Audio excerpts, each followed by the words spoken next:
Hello बच्चों, मैं स्मिता विजलवान स्वागत करती हूँ आपका आईसीटी वर्चुअल क्लासरूम में। आशा करती हूँ आप सभी स्वस्थ होंगे और अच्छे से अपनी पढ़ाई कर रहे होंगे। बच्चों, आज हम पढ़ने जा रहे हैं क्लास 12 की केमिस्ट्री। क्लास 12 केमिस्ट्री में हमारा चैप्टर चल रहा था केमिकल काइनेटिक्स।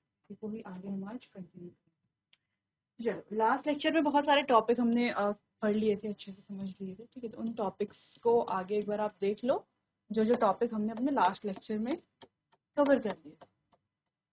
फिर आगे चैप्टर को कंटिन्यू करते हैं। तो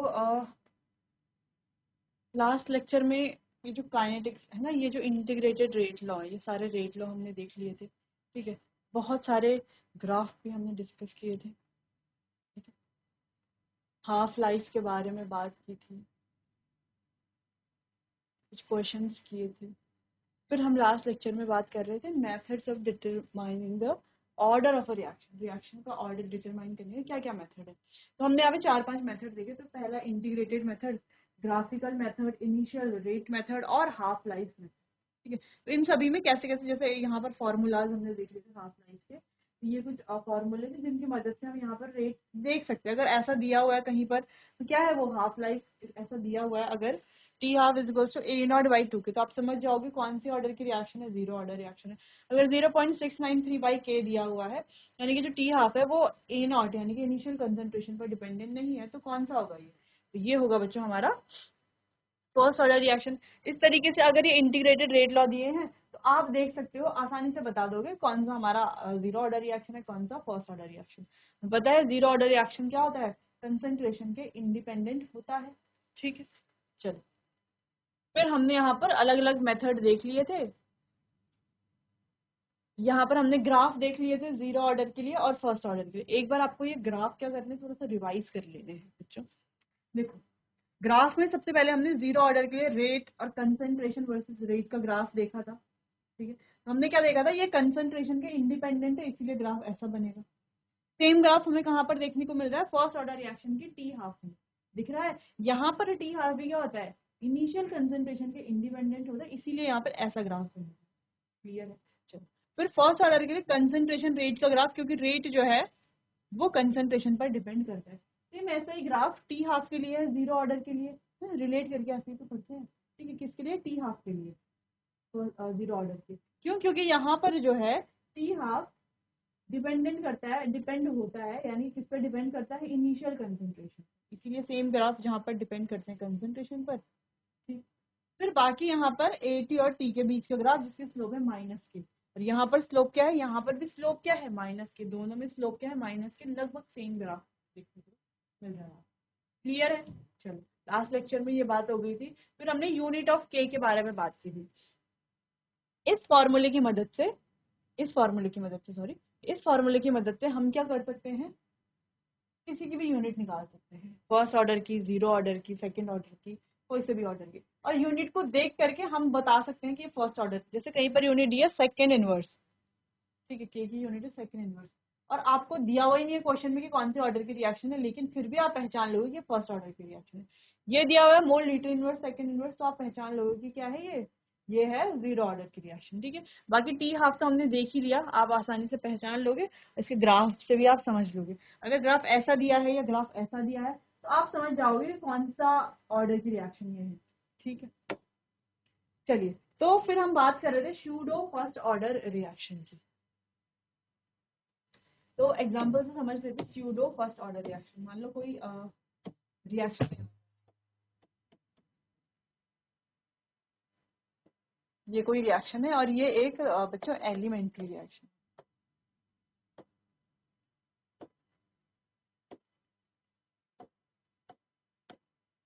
ठीक, अगर हम यहाँ पर इसका रेट लिखेंगे, एलिमेंट्री रिएक्शन है तो रेट अगर हम लिखेंगे तो रेट आ जाएगा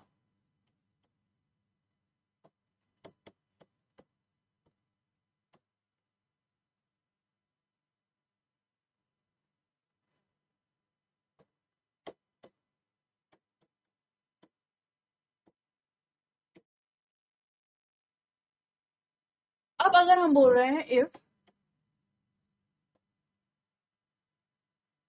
ए is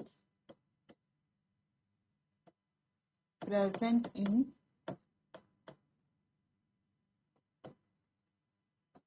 excess quantity, then rate only depend on B and became independent of B। ठीक, तो हम रेट लिखेंगे तो रेट क्या आएगा, रेट इज इक्वल्स टू के। अब ये जो ए है ये क्या है बच्चों, देखो पहले हम ऐसे लिख रहे थे ना रेट, ये ए क्या है, ये है एक्सेस क्वांटिटी में,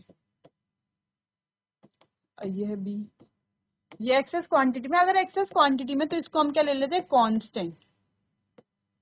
क्या ले लेते हैं, कांस्टेंट। तो ये जो के है ये क्या है, रेट कांस्टेंट, और ये ए भी क्या हो गया, कांस्टेंट, क्योंकि ये एक्सेस क्वांटिटी में प्रेजेंट है, इसीलिए ये भी क्या हो गया, कांस्टेंट। तो ये कांस्टेंट और ये कांस्टेंट दोनों मिलकर के एक नया कांस्टेंट बना देते हैं। क्या बना देते हैं, एक नया कांस्टेंट। ठीक है, और बाकी तो हमारा यही आएगा। देख करके क्या लग रहा है, देख करके क्या पता क्या चल रहा है, इस रिएक्शन का जो ऑर्डर होगा क्या होगा, फर्स्ट ऑर्डर रिएक्शन होगी। क्या होगी, फर्स्ट ऑर्डर रिएक्शन। ऐसी रिएक्शन अगर हम यहाँ पर रेट देखें, यहाँ पर देख करके रेट क्या लग रहा है, ये क्या लग रहा है कि ऑर्डर क्या होगा, 2 होगा, और ये रिएक्शन क्या है, एक सेकंड ऑर्डर रिएक्शन। लेकिन एक्चुअल में रिएक्शन कैसी, एक फर्स्ट ऑर्डर रिएक्शन। ठीक है, देखने में शक्ल से, यानी कि जब रिएक्शन की शक्ल देखेंगे तो हमें लगेगा कि ये एक सेकंड ऑर्डर रिएक्शन, लेकिन जब हम एक्चुअल में जो रिएक्शन की अगर हम बात करें तो रिएक्शन कैसी होती है, फर्स्ट ऑर्डर। तो ये क्या होगा, pseudo first order reaction.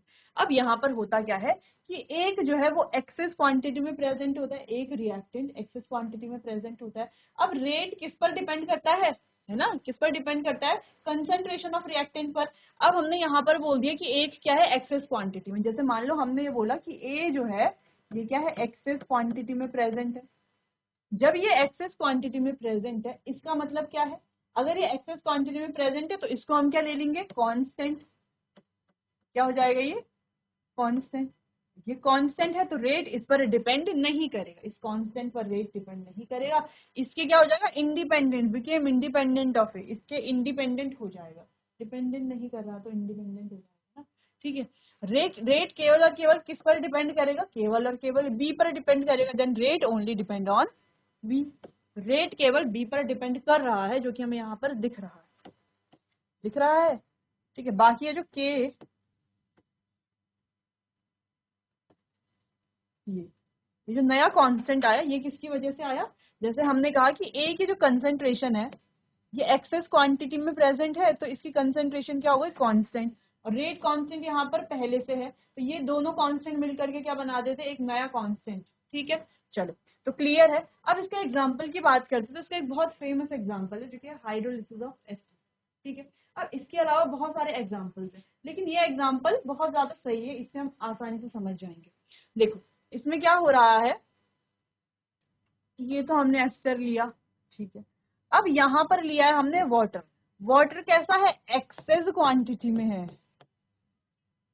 Excess amount. Excess amount में होने की वजह से इसको क्या ले लेते हैं, कांस्टेंट ले लेते हैं। क्या ले रहे हैं, कांस्टेंट ले रहे हैं। ठीक है, तो जब हमने इसको कांस्टेंट ले लिया, अगर हमें रेट लिखना है तो रेट ऐसी तो लिखेंगे, देखो बच्चों रेट कैसे लिखा जाएगा, R इक्वल्स टू के CH3 COO C2H5 और साथ में है H2। अगर हम देखें, मान लो एलिमेंट्री रिएक्शन है तो कैसा दिखेगा, ऑर्डर क्या दिखेगा, 2 देखने को मिलेगा। लेकिन हमने कहा कि ये क्या है, एक्स, ये वाटर जो है ये क्या है, एक्सेस में है, तो ये क्या है, कांस्टेंट है। तो ये वाटर कांस्टेंट प्लस ये रेट कांस्टेंट मिल करके क्या बना देते हैं, एक नया कांस्टेंट, जिसको हम कह रहे हैं के डैश, एक नया कांस्टेंट। ठीक है, ये और ये मिल करके क्या बना दिया, एक नया कांस्टेंट। ये जो कांस्टेंट है ये किसके बराबर है, ये है के और H2। क्लियर, चलो तो यहाँ पर केवल और केवल क्या आ गया, CH3 COO C2H5।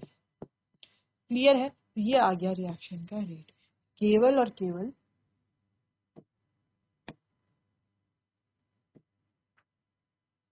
स्ट्रक्चर पर डिपेंड कर रहा है। ठीक है, क्लियर है? कोई कंफ्यूजन? अब कोई कंफ्यूजन तो नहीं कि सूडो फर्स्ट ऑर्डर रिएक्शंस क्या होती है?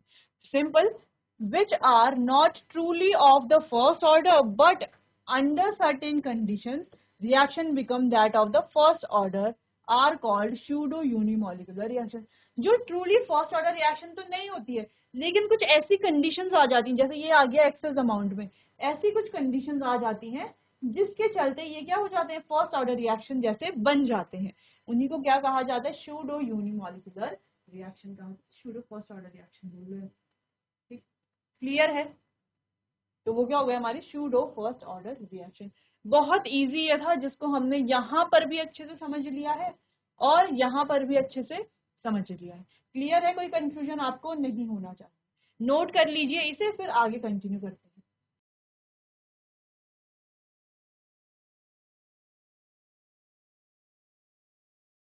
चलो, ये आपने नोट कर लिया होगा, सूडो फर्स्ट ऑर्डर रिएक्शन। आगे बढ़ते हैं, बात करते हैं कोलिजन थ्योरी। ठीक है, अब कोलिजन थ्योरी से हमें एक तो कोलिजन थ्योरी समझ में आएगी, पहला। दूसरा, हमें एक ये आंसर मिलने वाला है, जैसे हमने पढ़ा था ना कि ऑर्डर और मॉलिक्यूलरिटी 3 से ज्यादा नहीं होती, तो ऐसा क्यों होता है, तो इसका आंसर भी हमें यहाँ पर मिल जाएगा। ठीक है, तो बेस्ड ऑन, किस पर बेस्ड है ये, KTG, यानी कि काइनेटिक थ्योरी ऑफ गैसेस। तो ये काइनेटिक थ्योरी ऑफ गैसेस पर बेस्ड है। ठीक, it consider molecules at high rigid sphere. ये क्या कंसिडर करती है, मॉलिक्यूल्स को हाई रिजिड स्फीयर। ठीक है, जैसे मान लो कोई रिएक्शन लिख देते हैं, H2 + I2 gives 2HI। ठीक है, तो ये बना कैसे, दो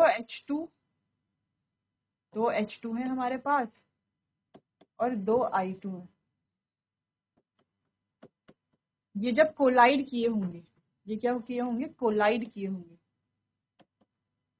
ये आपस में क्या हुए होंगे,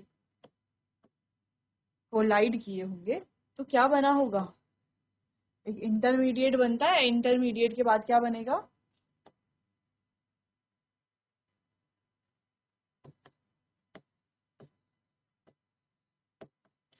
कुछ कुछ ऐसे ऐसे करके हमारे पास 2 HI यहाँ पर बन रहे हैं।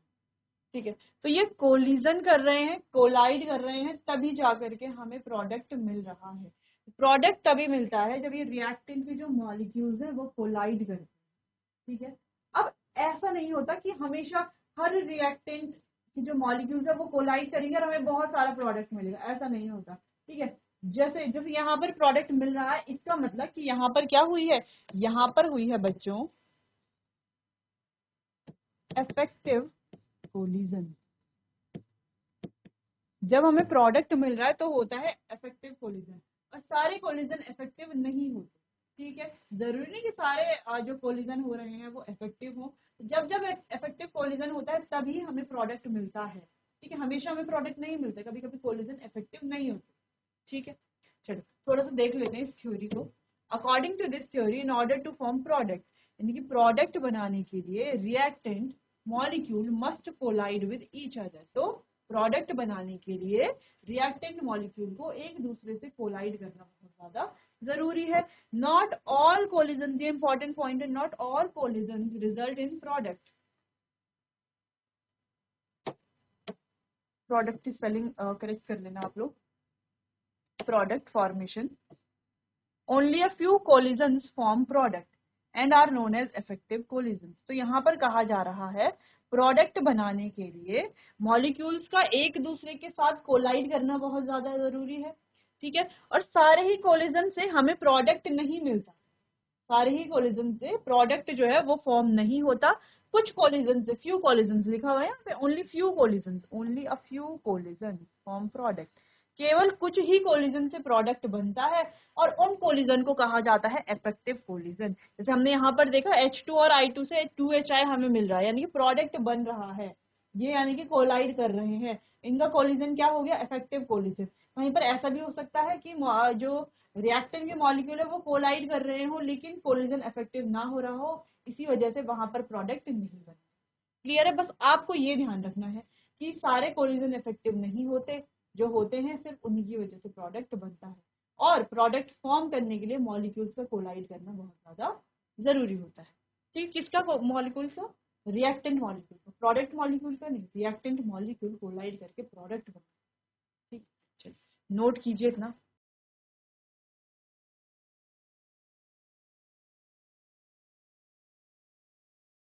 चलिए क्लियर हो गया, अब आगे बढ़ते हैं। For a collision to be effective,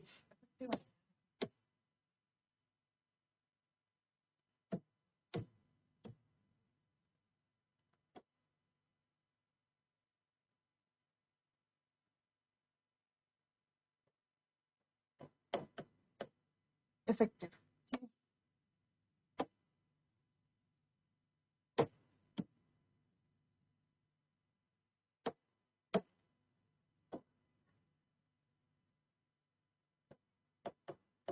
effective, ठीक है। For a collision to be effective, two factor are responsible. Effective collision के लिए,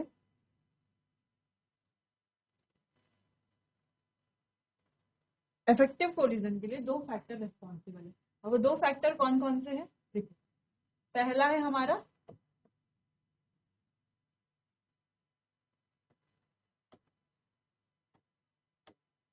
एनर्जी फैक्टर और दूसरा है हमारा ओरिएंटेशन फैक्टर। अब एनर्जी फैक्टर क्या है और ओरिएंटेशन फैक्टर क्या है वो समझते हैं। देखो, अभी तक हमने बात की कोलिजन थ्योरी क्या है, ठीक है। रिएक्टेंट के मॉलिक्यूल कोलाइड करते हैं, प्रोडक्ट फॉर्म करते हैं। अब ये जो कोलिजन है हमेशा इफेक्टिव नहीं होती, जब इफेक्टिव होगी तभी प्रोडक्ट बनेगी। ठीक है, तो जब प्रोडक्ट बन रहा है यानी कि वहां पर क्या हुआ, इफेक्टिव कोलिजन हुआ है। तो इफेक्टिव कोलिजन होने के लिए दो फैक्टर रिस्पॉन्सिबल होते हैं, एक है एनर्जी फैक्टर, एक है ओरिएंटेशन फैक्टर। अब ये एनर्जी फैक्टर क्या है इसको थोड़ा सा समझते हैं। देखो, एनर्जी फैक्टर क्या है?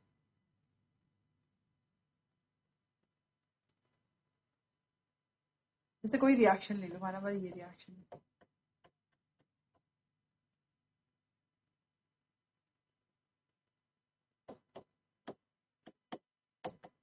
ठीक है। अभी हमने ये रिएक्शन करी हुई थी, तो ये H है दो, प्लस ये दोनों क्या है I2, क्या बना रहे हैं? ये बनाएंगे बच्चों एक इंटरमीडिएट कॉम्प्लेक्स।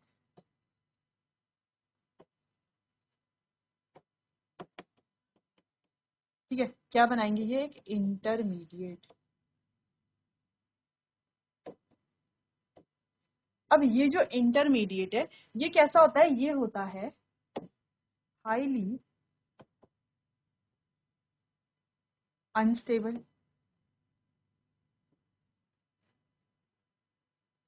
हाईली अनस्टेबल का मतलब है कि इसके पास क्या होती है? इसके पास होती है हाई एनर्जी।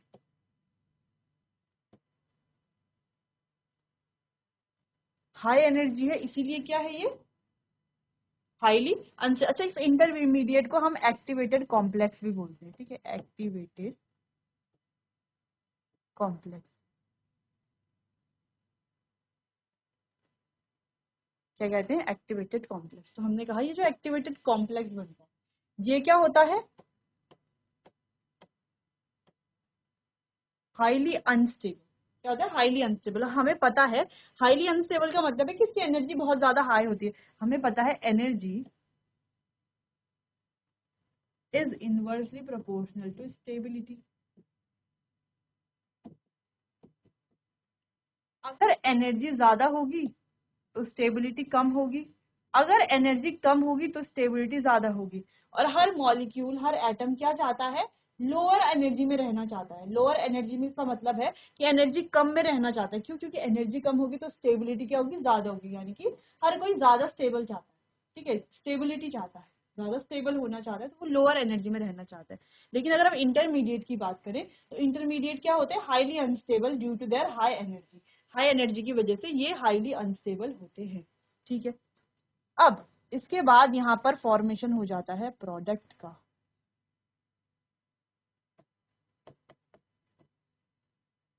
अब ये जो प्रोडक्ट बना है बच्चों, ये कैसे बना होगा? ये कैसे बना होगा? ये जो प्रोडक्ट बना है ये कैसे बना होगा? इफेक्टिव कोलिजन हुई होगी यहाँ पर, तभी तो बना होगा। ठीक है, तो इसी फैक्टर को हम क्या बोलते हैं? Energy factor. एनर्जी फैक्टर पर डिपेंड करता है बहुत ज्यादा। कैसे एनर्जी फैक्टर पर डिपेंड करता है, इसको एक ग्राफ के माध्यम से समझते हैं। ठीक है, इधर है हमारे पास एनर्जी, ई आर मान लो इसको। ई आर क्या है? ये ई आर है बच्चों, एनर्जी ऑफ रिएक्टेंट।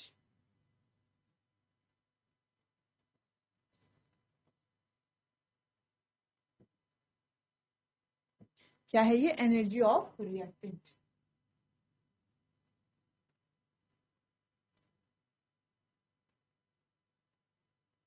ठीक है, तो यहां पर हम बोलेंगे एनर्जी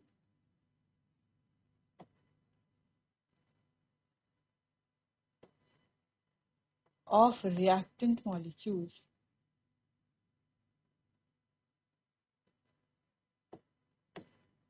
यहां पर है रिएक्शन इन प्रोग्रेस।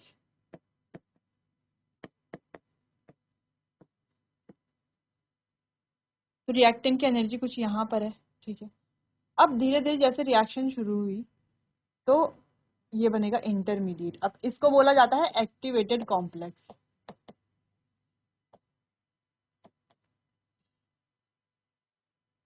ठीक है, अब यहाँ पर क्या होगा बच्चों? यहाँ पर प्रोडक्ट बनेगा। अब जो प्रोडक्ट बनेगा, दो केसेस हो सकते हैं। या तो प्रोडक्ट की एनर्जी क्या होगी? ये क्या है? ईपी, यानी कि एनर्जी ऑफ, ईपी क्या है बच्चों? Energy of product.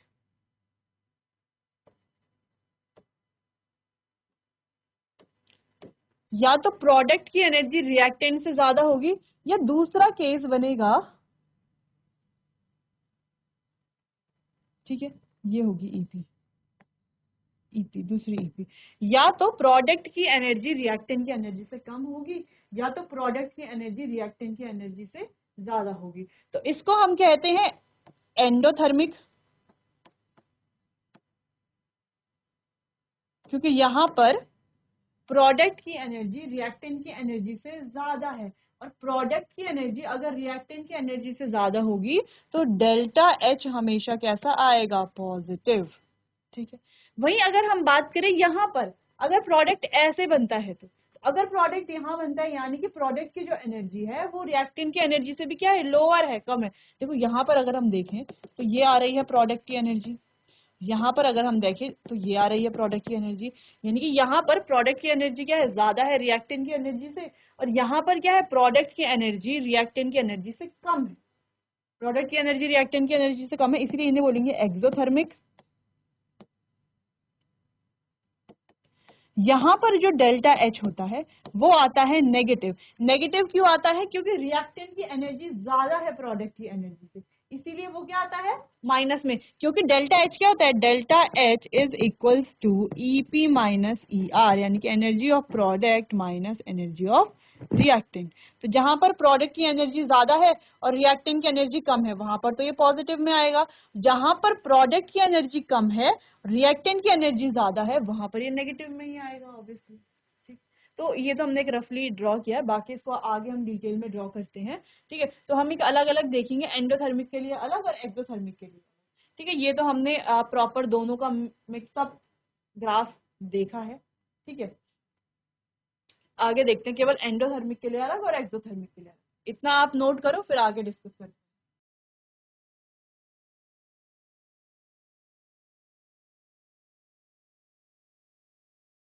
चलिए, तो इसको आगे डिस्कस करते हैं।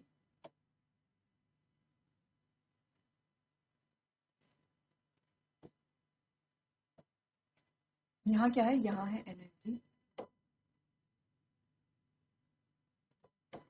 यहाँ है रिएक्शन इन प्रोग्रेस।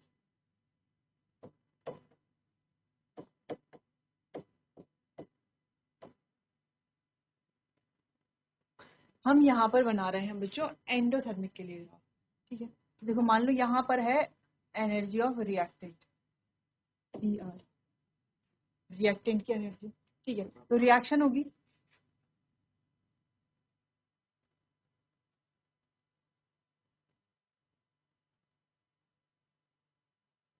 ये हो गई हमारी ईपी यानी कि एनर्जी ऑफ प्रोडक्ट। ईआर क्या है?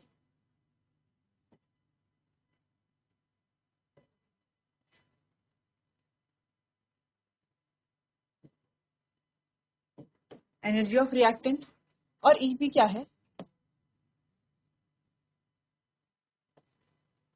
Energy of product.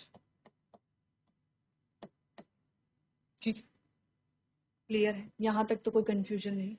अब हमने कहा कि यहाँ पर क्या है, ये है एंडोथर्मिक। क्या है?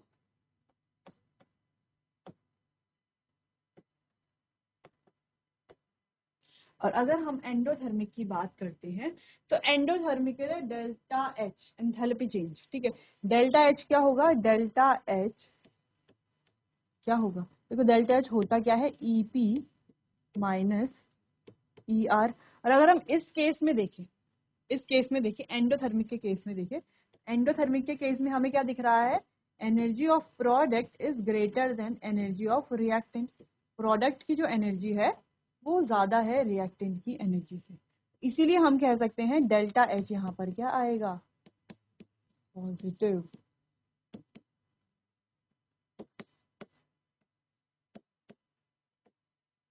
क्या आएगा? Delta H positive. ठीक है, चलो इतना क्लियर है, थोड़ा बहुत समझ में तो आ गया इतना। अब देखो बच्चों,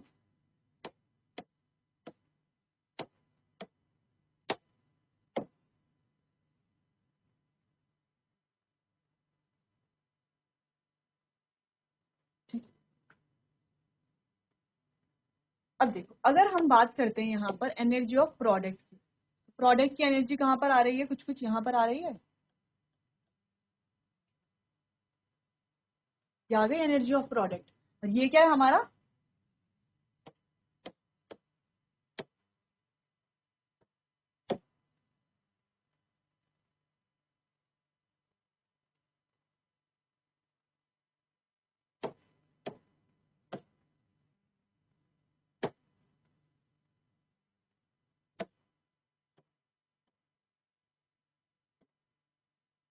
चलो अब देखो एनर्जी ऑफ प्रोडक्ट यहाँ पर आ रहा है, ये क्या है हमारा? Activated complex.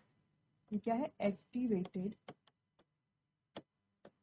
कॉम्प्लेक्स। अब यहां से यहां तक की जो एनर्जी, यहां से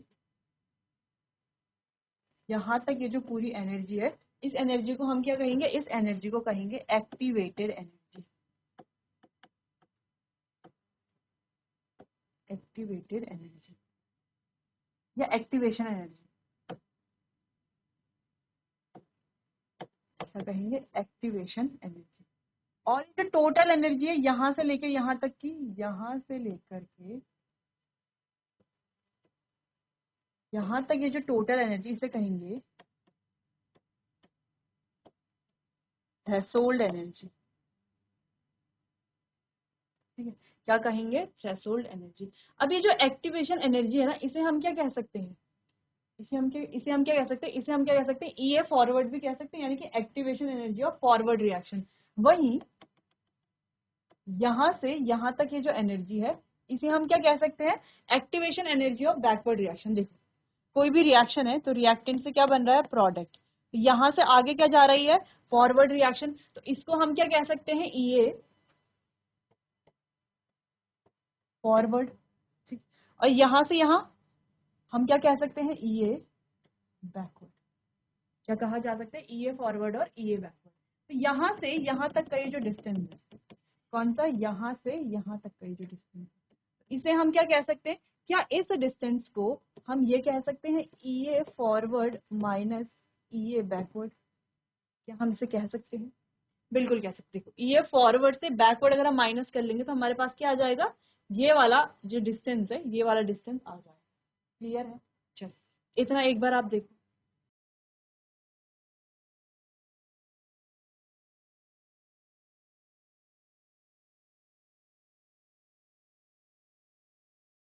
ये फॉरवर्ड ये बैकवर्ड को हम क्या कहते हैं? इसको हम क्या लिख रहे हैं? इसको हम डेल्टा एच ही बोलते हैं ना। Delta H is equals to E A forward minus E A backward. यानी कि ये जो ER है, energy of reactant minus energy of product, क्या जाता है हमारा, sorry energy of product minus energy of reactant भी डेल्टा H ही आता है, डेल्टा H, बिल्कुल क्लियर है। चलो इतना आप देखो, बाकी हम जो एक्सोथर्मिक के लिए ग्राफ बनाएंगे बच्चों, उसको डिस्कस करेंगे अपने आने वाले अगले सेशन में। तो चलिए बच्चों, आज के लिए बस इतना ही, मिलते हैं अपने आने वाले अगले सेशन में। तब तक के लिए आपका बहुत बहुत धन्यवाद।